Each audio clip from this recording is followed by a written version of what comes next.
Bonsoir madame, bonsoir monsieur, Taylor Lubanga, professeur d'université. Notre invité de ce soir, il est analyste politique. Nous allons passer en revue 3-4 points qui font l'actualité aujourd'hui. Vous le savez aussi bien que nous, c'est la Commission électorale nationale indépendante qui a du mal à se mettre en place. C'est la gratuité de l'enseignement qui semble battre de l'air aujourd'hui avec des grèves dans l'enseignement depuis la reprise des cours. C'est aussi la question de l'état de siège qui venait d'être prorogé pour la 8e ou la 9e fois. Et enfin, on passera en revue, si vous voulez, les retombées du voyage, le voyage actuel du chef de l'État du côté de l'Asie. Merci professeur une fois de plus d'avoir accepté notre invitation. Merci. La première question, du côté de la CENI, le blocage est total. Autrefois, vous aviez semblé relativiser la question. Aujourd'hui, on y est. Merci beaucoup, monsieur le directeur, pour l'invitation. Je suis très heureux d'être invité ce jour pour pouvoir discuter de la question également de la CENI. Sinon, pour revenir en arrière et dire des choses telles qu'elles doivent être dites. Il faut noter que la centrale électorale, aujourd'hui, est au centre des stratégies politiques. Les politiciens tentent de récupérer, par le canal de personnalités pourtant spirituelles chargées, disons, de désigner ceux qui vont devoir gérer la CENI pour pouvoir appliquer leurs agendas. Vous dites que les politiciens veulent récupérer. Ça devient de la politisation par intermédiaire. J'expliquerai les concepts. Non, les gens mettent le point de vue. Mais justement, qu'est-ce qu'il faut? Pourquoi est-ce que ça ne marche pas? Mais ça ne marche pas parce qu'aujourd'hui, l'Église, qui devrait être un village de tout le monde, est devenue un lieu, un sanctuaire de quelques Congolais qui créent de l'harmonie en termes de sympathie. La plus grande question, monsieur le directeur, c'est que la CENI, aujourd'hui, est un point de départ. Point de départ du respect du calendrier électoral. Point de départ également parce que c'est par la CENI ou à travers la CENI que les opérations électorales doivent pouvoir débuter. Les Congolais attendent des élections. Mais les élections ne commencent pas du jour au lendemain. Il y a toute une succession d'activités nécessaires qui, dans la réalisation desquelles s'inscrivent au bout du rouleau. Oui, au bout du rouleau, mais... Cette élection-là. Alors, la question que les Congolais se posent, c'est le centre névralgique. On est bloqué. Oui, on est bloqué. On est bloqué. Oui. Mais pourquoi on est bloqué? On est bloqué parce que tout simplement, les confessions religieuses refusent d'appliquer leur charte. On est bloqué parce que tout simplement, il existe aujourd'hui un dévoiement, un détournement des contenus des concepts. Des choses. La première, c'est les concepts. J'ai entendu les religieux disent, les deux confessions religieuses opposées aux 6 dire il n'y a pas eu consensus. J'ai suscité les débats sur les contenus de ces concepts. J'attends que les Congolais, j'attends que les rhétoriciens que vous êtes, qui existent dans ce pays, me donnent les contenus exacts du consensus, qui serait différent de ce que, disons, nous pensons. Les consensus, monsieur le directeur, ce n'est pas l'unanimité. Oui, ce n'est pas l'unanimité, d'accord, mais alors c'est quoi le consensus pour vous? Les consensus, par définition, cette définition, elle est partagée, elle est même connue. C'est le dégagement de la majorité avec l'expression d'une minorité, qui, elle, a une opinion dissidente. Mais là, c'est le vote déjà. Mais non, ce n'est pas le vote, c'est ça les consensus. Par contre, l'unanimité, c'est dire l'expression de voix, l'expression générale, sans opposition, sans égarement de la ligne majoritaire. C'est que tout le monde regarde dans la même direction. Tout le monde dit oui sur une question donnée. C'est ça l'unanimité. Oui, d'accord, professeur. Mais est-ce que la charte des églises prévoit-elle l'unanimité ou le consensus? Si la charte prévoit l'unanimité, ou si elle ne prévoit pas l'unanimité, et qu'elle entend vouloir instaurer l'unanimité, il faut alors, dans ces conditions-là, que cette charte soit révisée. Qu'il nous révise la charte et qu'il nous amène une charte qui instaurerait l'unanimité en lieu et place du consensus. Parce que pour nous, c'est tout à fait c'est regrettable. Mais pour moi, c'est le consensus qui a du mal à se mettre en place. Mais ça, c'est un problème aussi. Il est là, le consensus. Il est là. Oui, il est là, le consensus. Entre qui et qui? Mais justement, entre la majorité qui s'est exprimée. Mais évidemment, aux côtés de cette majorité, il existe une minorité. Et cette minorité, c'est les deux églises. Mais est-ce que consensus et majorité, ça va de pair pour vous? Consensus et majorité présentent une accointance forte en termes de finalité. Moi, je pensais plutôt que consensus signifie un accord entre les parties divergentes. Le consensus, c'est un accord. C'est justement autour de la personne qui est au centre de la controverse. Consensus et majorité. La majorité peut être une majorité absolue, et peut être relative. Tandis que dans les consensus, vous avez un consensus absolu et un consensus relativisé. Si nous rentrons dans cette profondeur, dans ces eaux profondes pour pouvoir dégager rhétoriquement ce qui est radicalement, rarement dit, alors à souhait par ceux qui le savent, on arrive à dire que les consensus ici existent lorsqu'il y a une très grande majorité s'est dégagée et qu'à côté de cette majorité, il a été constaté la manifestation d'une minorité, une minorité respectée. Pourquoi? Parce que la différence ici permet de distinguer ce que nous, en droit, nous disons majorité absolue, c'est-à-dire la majorité plus une, majorité relative, une majorité simple. Et là encore, c'est un problème de concept dévoyé de mauvaise foi par ceux-là qui pensent atteindre les objectifs en dehors de leur propre volonté. Alors, s'il y a il y a certaines antivaleurs qui ont été relevées, décriées, notamment les actes de corruption. La corruption, il faut la dénoncer si elle existe. Mais ça a été dénoncé par les églises catholiques et protestantes. Ah, mais voilà, le cause des tribunaux existe. Il faudrait saisir les causes des tribunaux avec les éléments de preuve pour que les corrompus et les corrupteurs soient interpellés, jugés et condamnés s'il est chez. Pourquoi? Parce que la corruption est une tare républicaine. On ne peut pas se complaire de la corruption. Si elle existe avec preuve, moi je conseille, j'encourage ceux qui la dénoncent de pouvoir saisir les instances compétentes à pouvoir, évidemment, les sanctionner. Mais dire qu'il y a corruption sans preuve, c'est aussi s'exposer à des poursuites pour outrage. Il faut faire trop attention. Le droit, il est parfois complexe. Mais je ne m'imagine pas, je ne pense pas dans l'imaginaire des Congolais diligents qu'il puisse exister au niveau des religions les pratiques de corruption. Et si ces pratiques peuvent ou existent ou sont dénoncées, nous avons là un problème.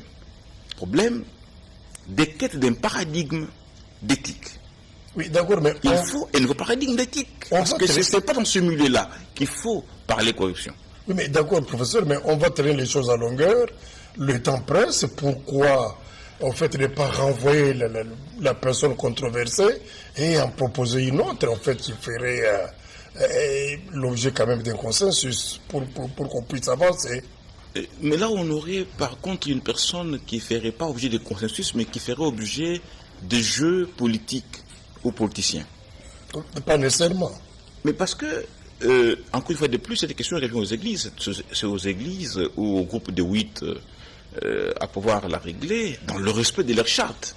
Mais nous invitons, nous, ici, Congolais, à pouvoir aider ces savants spirituels, ces pères spirituels, ces prédicateurs de la bonne nouvelle aujourd'hui. Ici, c'est nous qui allons donner des leçons. À ce niveau-là, je pense que nous sommes partis pour une société à construire ou à reconstruire. Alors, puisque nous sommes sur le plan culturel et puisque nous en sommes là, qu'est-ce que vous proposez personnellement? Je propose justement une médiation votante. Il faut que l'Assemblée nationale, qui reçoit les procès-verbaux, invite, c'est un point de vue qui est discutable, invite les partis concernés et constate le consensus qui pourrait se dégager. Et de par le dégagement de cette majorité que moi, je qualifie de majorité dégagée, et et qu'ensuite, qu'il soit constaté la mauvaise foi de ceux qui ne voudraient pas appliquer la propre charte. Pourquoi? Parce qu'on se rend bien compte que c'est le manque des mécanismes arbitragistes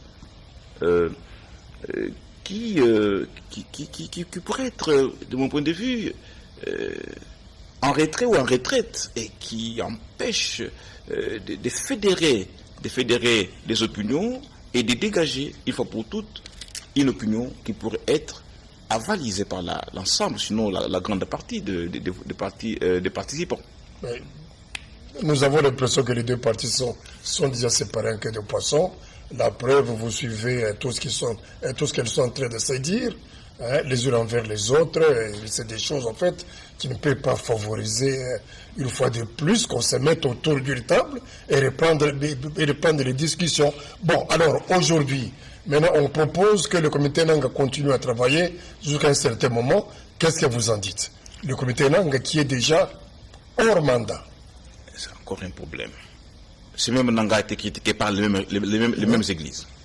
L'église catholique, j'ai suivi, j'ai entendu un des membres de la plateforme confession religieuse dire d'ailleurs, avec courage, oubliant les passés récents, que le colonel Nanga pouvait continuer les opérations électorales. Mais ce sont eux qui ont décrié les doublons ou les dédoublons ou les cas de fraude, mon Dieu, de recensement. Où sommes-nous? Où est la constance? Où est l'éthique? Qu'est-ce qu'on veut? Qu'est-ce qu'on recherche?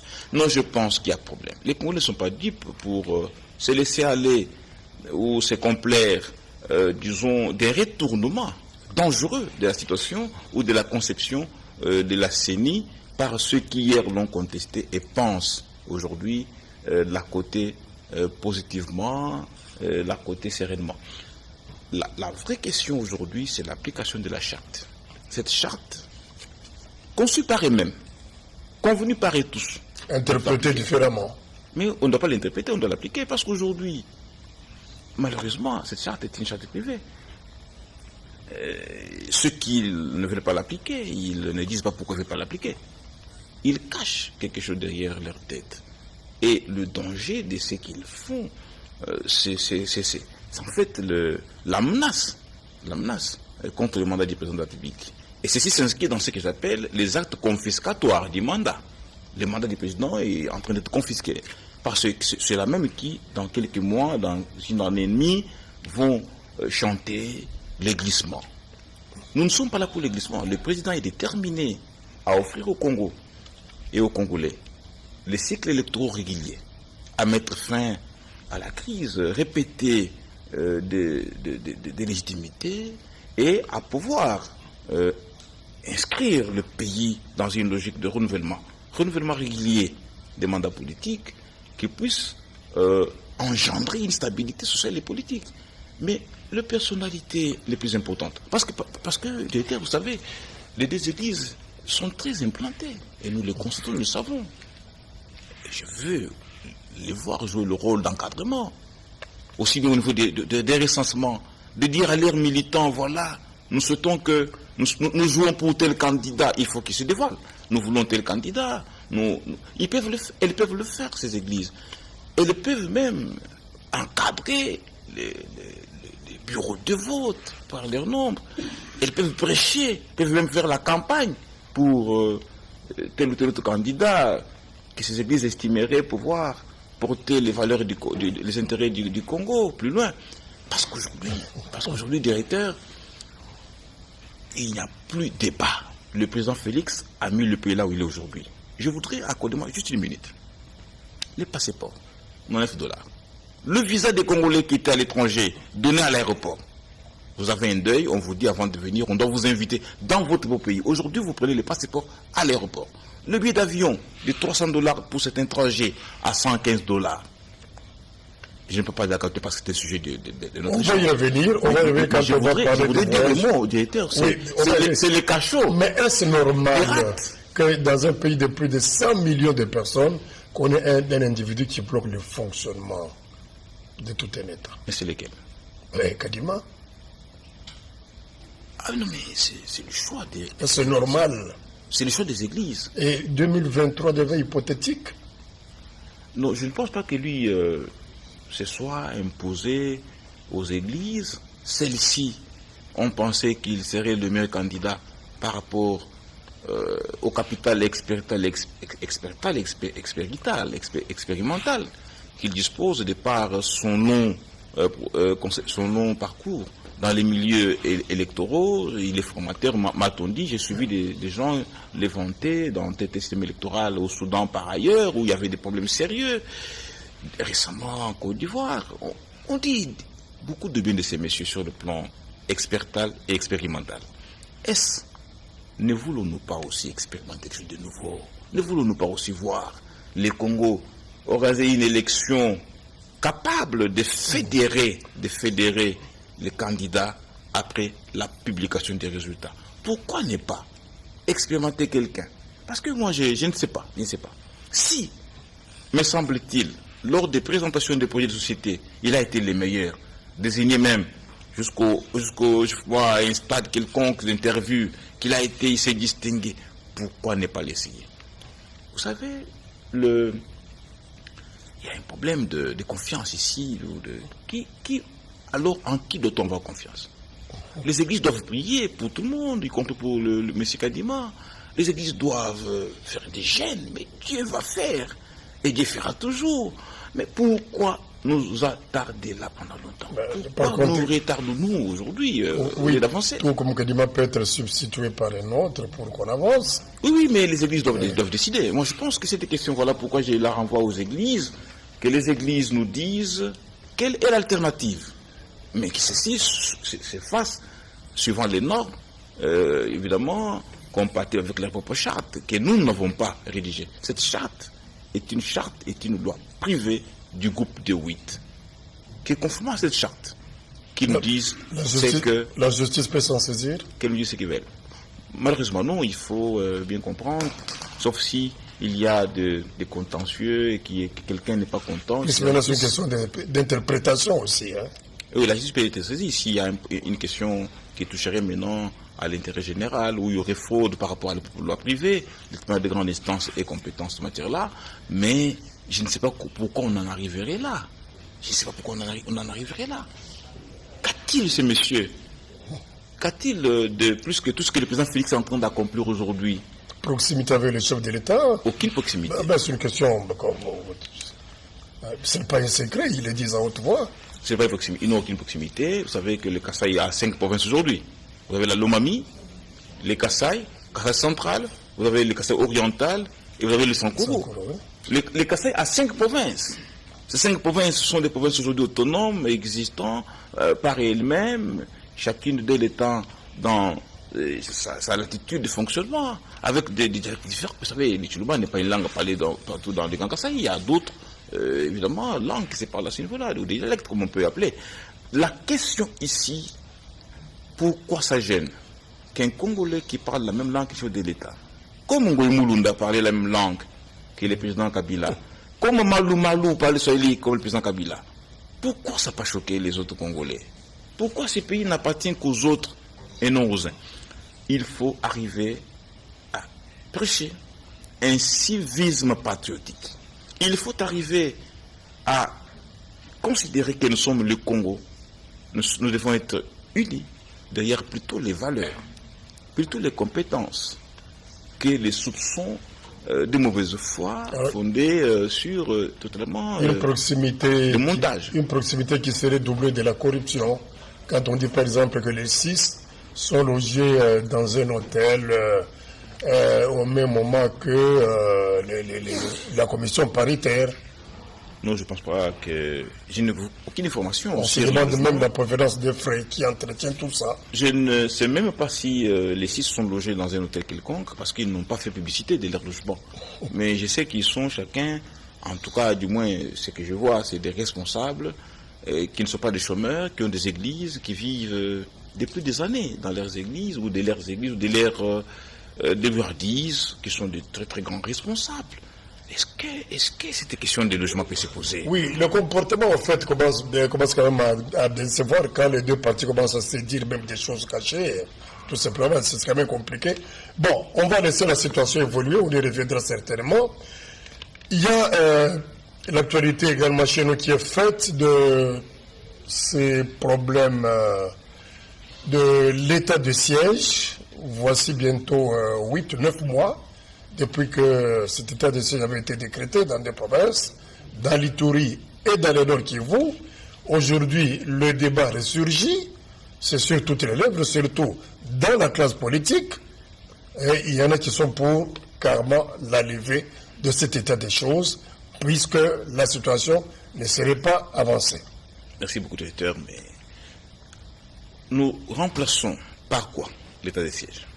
Première question. Deuxième question, nous comparons les effets de la gouvernance militaire à quelle administration?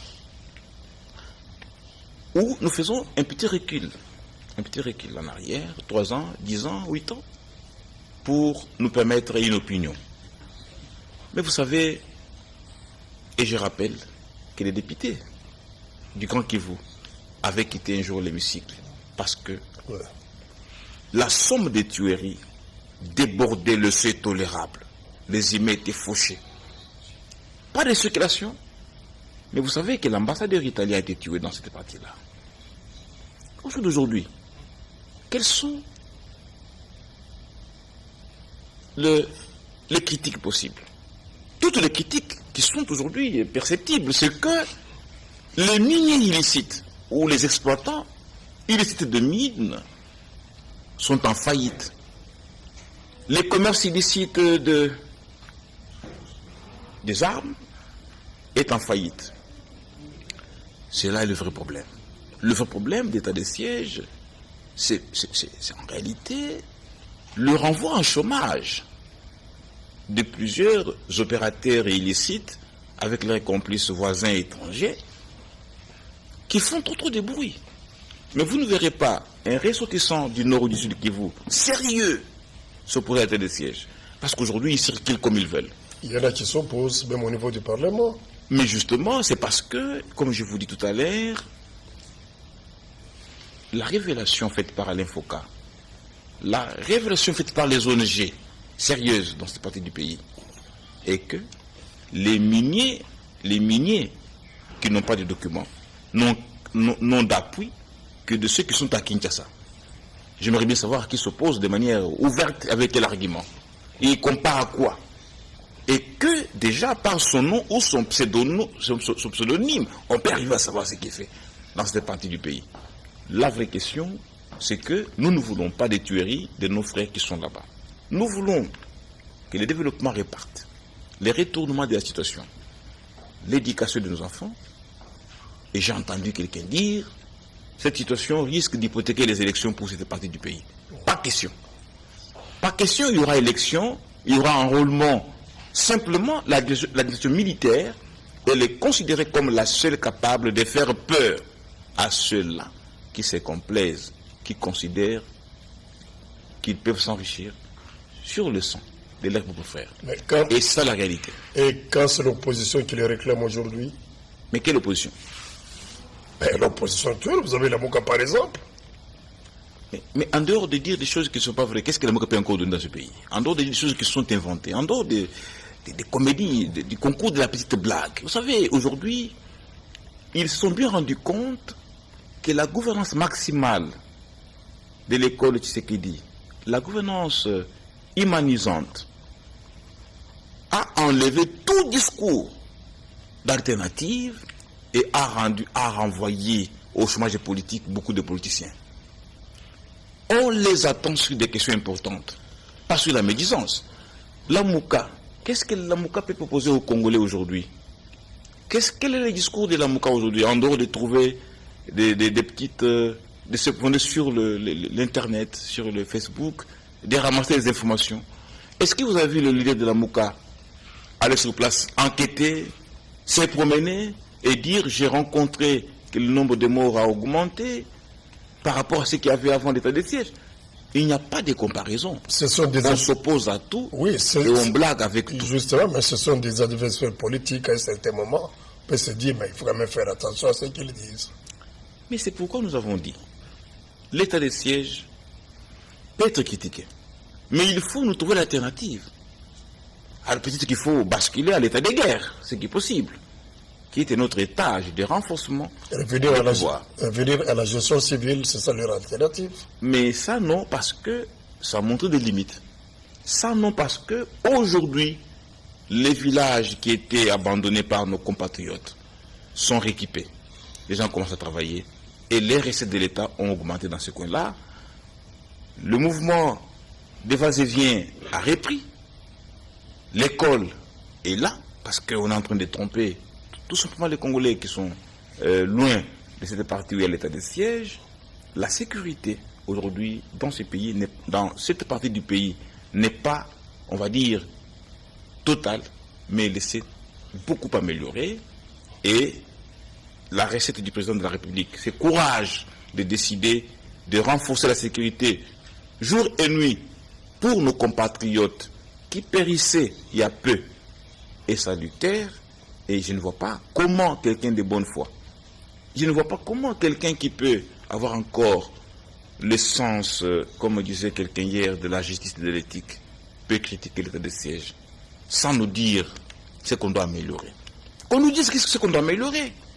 Qu'est-ce qu'on doit améliorer? Pourquoi ne pas mener de reproches, ne pas mener de facteurs correctifs? Mais quand ils disent que rien n'a changé jusqu'à-là. Mais c'est très grave. Rien n'a changé en termes de quoi? En termes de nombre de morts, en termes de l'économie, en termes de l'éducation. Qu'est-ce qui n'a pas changé? On doit nous dire, rien n'a changé, d'accord, mais quoi n'a pas changé? Qu'est-ce qui se faisait avant, positivement?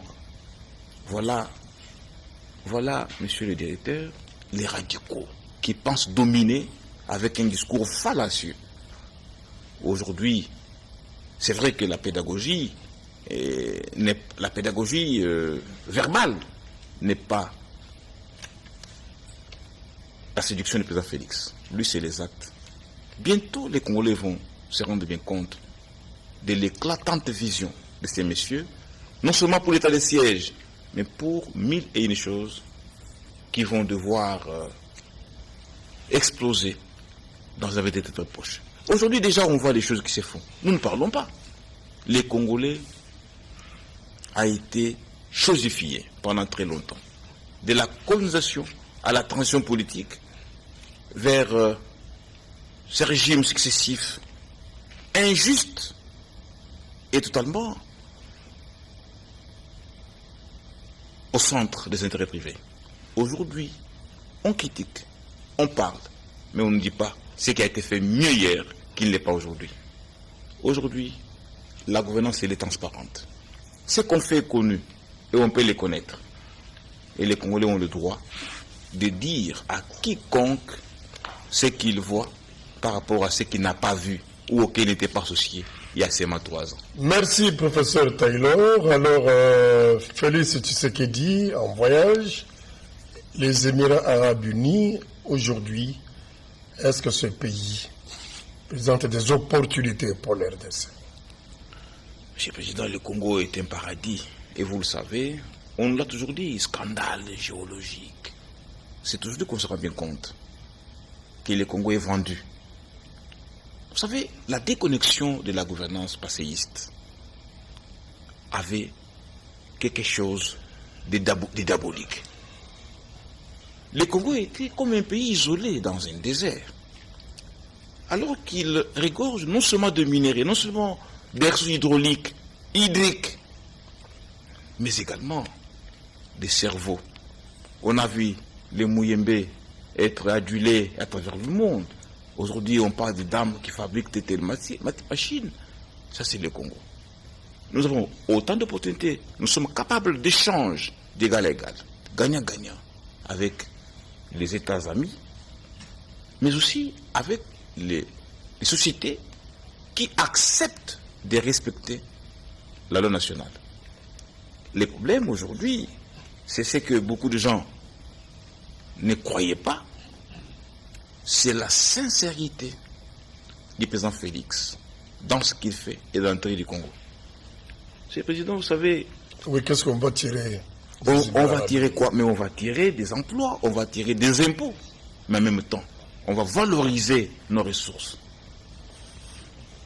Nous avons des potentialités qui vieillissent sous-sol, dans l'eau. Nous avons des poids qui ne sont pas aujourd'hui répertoriés suivant les normes encore à définir au niveau international. Mais pour y arriver, il faut une vision, il faut commencer, il faut une organisation. Et c'est tout ce qui est en train d'être mis en place.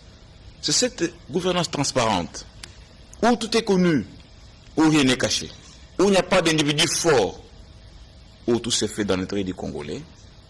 Et les voix du président aux Émirats Arabes Unis, à Abu Dhabi, en est une éclatante, éloquente illustration de cette ouverture, de cette façon différente de faire dans l'intérêt du Congo avec les ressources des Congolais. Nous n'avons rien à faire de nous-mêmes, nous n'avons rien d'ailleurs. Tout ce que nous avons, ou tout ce que le président a, et tout ce qu'il nous apprend nous tous les jours, c'est de nous interroger sur l'intérêt général. Pas sur nous, l'intérêt général. Voilà, on y reviendra certainement peut-être quand les accords seront signés. Mais pour le moment, c'est la rentrée scolaire. Les enfants sont à la maison. La grève avait été décrétée. Alors, est-ce qu'aujourd'hui, la gratuité de l'enseignement n'est pas mise à mal par tous ces problèmes que l'on connaît aujourd'hui dans ce domaine de l'enseignement? Monsieur le Président, Monsieur le Directeur, je veux dire, la gratuité est menacée. Menacée par les opérateurs de mauvaise foi. Menacée parce que tout simplement, on pense qu'il faut davantage appauvrir les parents. Qu'est-ce que l'enseignant a gagné avant 2020? Et qu'est-ce qu'il gagne aujourd'hui? Qu'est-ce que les écoles recevaient comme frais de fonctionnement? Par l'enseignement payant. Et qu'est-ce qui est payé aujourd'hui? Si nous faisons la petite comparaison en termes de rémunération et de frais de fonctionnement, même de régularité, de rénovation de certaines écoles, on peut tout de suite dire qu'il y a la mauvaise foi dans les chefs des établissements. Non, il y en a qui se sont retrouvés avec moins que ce qu'ils touchaient au moment où les parents, en fait, supportaient les études des enfants. Non, les écoles privées ne sont pas concernées par la gratuité. Nous parlons des écoles officielles. Les écoles qui sont conventionnées, qui sont évidemment agréées par l'État. Tout ça, oui. Et où aujourd'hui les enseignants sont payés. Et où l'enseignement qui est donné là est le même enseignement qu'il y avait. Quand vous prenez les écoles catholiques, qui demandent aujourd'hui aux parents de payer l'enseignement, mais qui ne renoncent pas aux rémunérations, à la prise en charge du personnel, aux frais de fonctionnement que l'État alloue, il y a problème. Mais ce n'est pas ça l'objet de la grève. C'est pas ça l'objet de la grève. Mais non, mais la grève n'a pas un objet, monsieur le directeur. La grève a une panoplie de questions, des revendications. Mais nous partons de là. D'abord, les revendications à caractère social des enseignants. Mais c'est la gratuité, justement. Parce que nous devons circonscrire la question par rapport à la gratuité. La gratuité parce qu'on a dit aux parents de ne rien donner, ou de ne donner que les frais légers, et de laisser tout à l'État. Et l'État est en train de se battre pour le faire. Il réclame autre chose que ce qui est convenu, ce qui remplace la gratuité. Parce que lorsqu'on payait, l'enseignant avait $100, moins de $100. Aujourd'hui, ils ont plus que ça. Les frais de fonctionnement sont payés régulièrement. Pourquoi sont-ils en grève par rapport à la gratuité? Je peux comprendre que la grève concerne des questions, des domaines de logement, d'autres domaines qui sont au centre de l'entreprise politique du président Félix Tshisekedi. Non, c'est le bien-être de l'enseignement. Mais bien sûr, ce n'est pas seulement l'enseignant, c'est aussi les fonctionnaires de l'État. Je vous dis, le Congo, mais voilà encore une question, une fois de plus, les questions qui révoltent, qui choquent, et qui doivent pousser ceux qui pensent aujourd'hui discuter de ces terres. D'où était l'enseignant? Nous l'avons tiré d'où? Il est tiré d'où et on l'a mené où? Est-ce que ceux-là qui avaient géré ce pays avant, le président Félix Tshisekedi, ont-ils droit au chapitre? Peuvent-ils parler? Non, c'est une parenthèse qui est faire. C'est pour dire l'amélioration, elle est visible, elle est ostentatoire. Mais maintenant, est-ce qu'on construit en un seul jour? C'est du fil à aiguille. Vous voyez, au fur et à mesure qu'on avance, vous voyez on une main améliore. noire derrière les enseignants Non, je vois des écoles catholiques. je vois d'une part les revendications maximalistes, qui sont fondées ces revendications. Mais il faut discuter sur les modalités de les réalisations. En tenant compte de nos ressources, de ce que nous mobilisons. Oui, d'accord, mais discuter, mais quand le ministre commence à désactiver les salaires des enseignants, au lieu de les mettre autour d'une table. Non, mais je pense que c'est autour d'une table qu'une solution solide sera trouvée, et elle le sera. Le Congo est un pays où la discussion, où les dialogues fait partie des vertus significatives de ces pays. On arrivera certainement à ça, mais il faut de la bonne foi des acteurs, des opérateurs enseignementaux, qui doivent comprendre d'où l'on vient, où on est, et ensemble, où voulons-nous aller. C'est ça la grande problématique. D'accord, mais est-ce qu'au vu de tous ces problèmes, est-ce qu'il n'est pas temps de réévaluer cette gratuité? Mais elle est réévaluée au jour le jour, M. Déter. Chaque jour, la gratuité. Et aujourd'hui. On a l'impression qu'elle pose des problèmes. Mais elle pose moins de problèmes que l'enseignement payant. Pourquoi? Des choses d'abord. Les taux de scolarité. Vous savez, dans nos villages, vous et moi, nous avons des chaussures, nous avons des cravates. Mais ceux qui sont à Louisa, par exemple, ceux qui sont à Bafouassende, dont les parents n'ont pas de revenus, aujourd'hui, par la gratuité, cet enfant peut apprendre à écrire et à lire. Mais par la gratuité, l'enfant là, peut connaître l'enseignant. Dans des classes surpeuplées. Dans des classes surpeuplées, qui est à la maison ou dans la bourse. C'est encore bien. Mais la qualité empathie. Voilà pourquoi les efforts sont fournis de construction des écoles, d'amélioration des écoles qui n'existaient pas, pour permettre d'élargir ou d'augmenter la capacité d'accueil susceptible de prendre en charge ces enfants-là et d'avoir des Congos lettrés. Les Congos, ou sinon le développement, il est anthropologique. Il faut une bonne qualité d'acteurs pour prétendre construire un développement autocentré.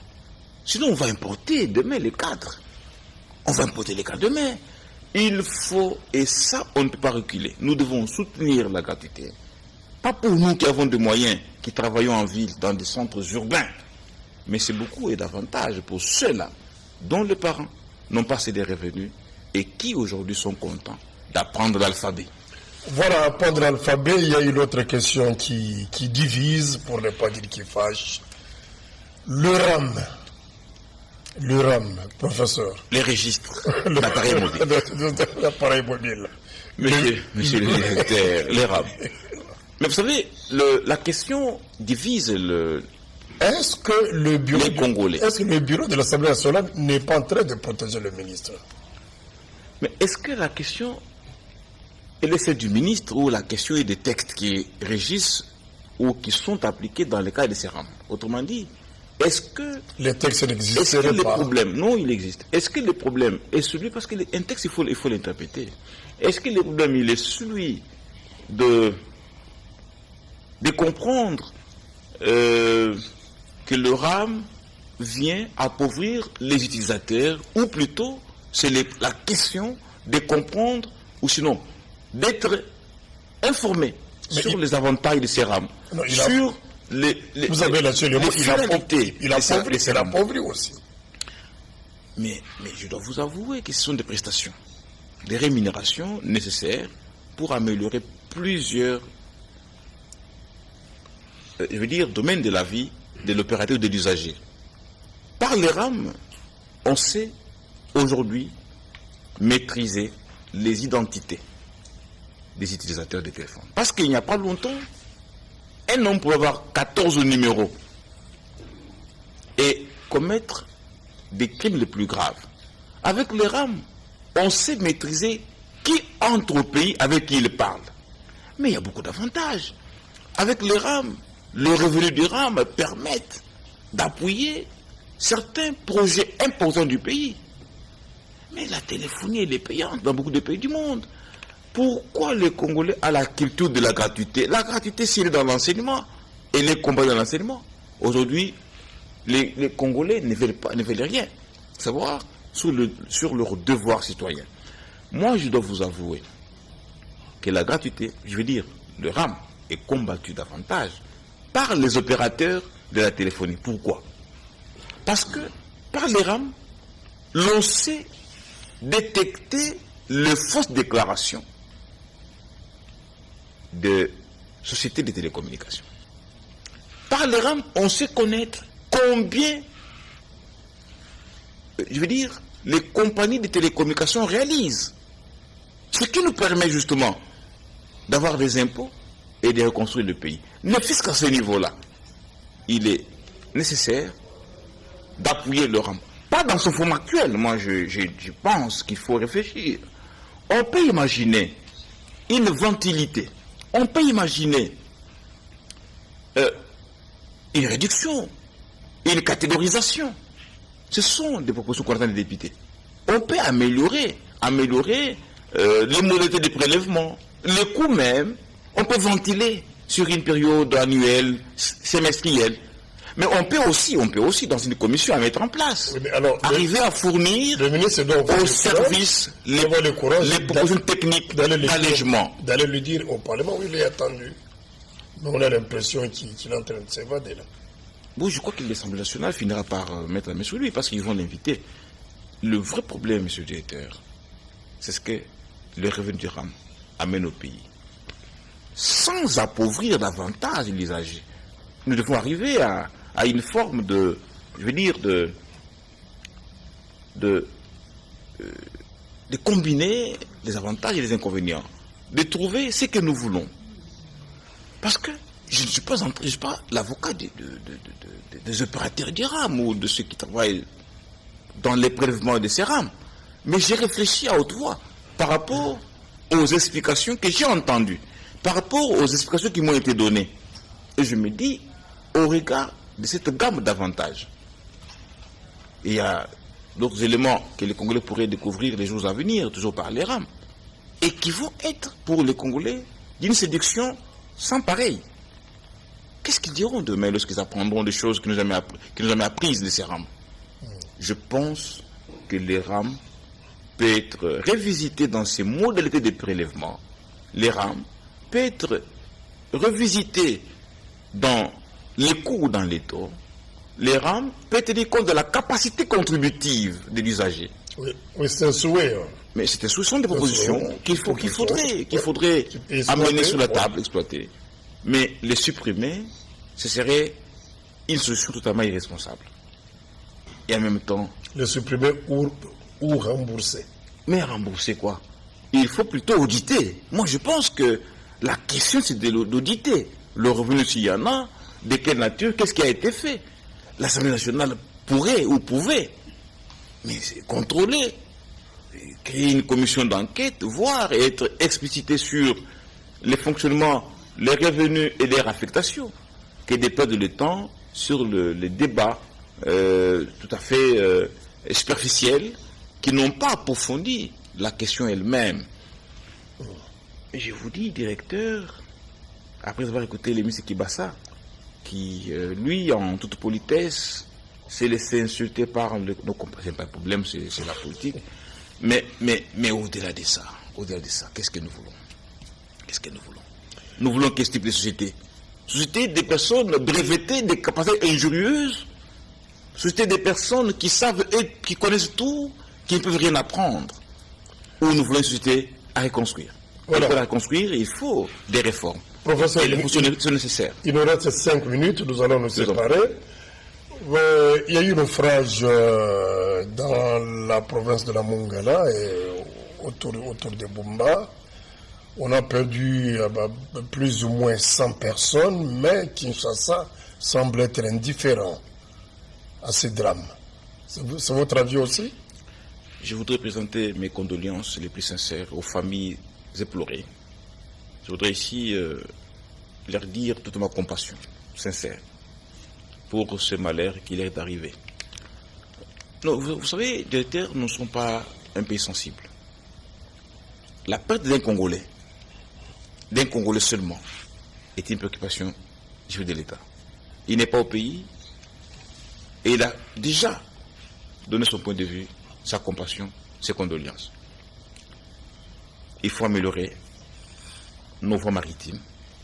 Il faut respecter les normes. Il faut que le transporteur maritime, les navigateurs, les matelots, tous ceux qui interviennent dans ces domaines fluvial, maritime, c'est conforme à la réglementation. Parce que les vies humaines ne sont pas des choses. C'est quand même des vies humaines avec tout ce qu'on attend de ces vies humaines. On ne peut pas accepter.